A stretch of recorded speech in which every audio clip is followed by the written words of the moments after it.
100% madu pure daripada Forever Living. Inilah madu daripada gurun, dari gurun Sonoran USA. Madu ni 100% semula jadi tanpa sebarang bahan pengawet, perisa tiruan dan perwarna tiruan.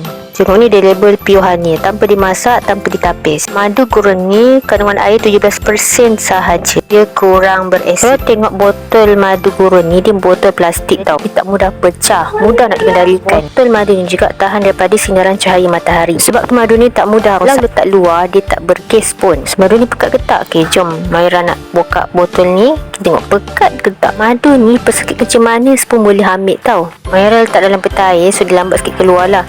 Tengok. Yang tu pekat kan, ada warna hitam sikit. Nampak tak? Dia susah nak mengalir macam cair tu kan. Okay, dia rasa macam manis yang tak sakit tekak. Dia ada masam kat ujung-ujung. Korang beli madu ni sekali, confirm korang nak repeat. Stok sekarang ada banyak sangat stok. Kalau korang nak order, boleh order dengan Maira. Assalamualaikum.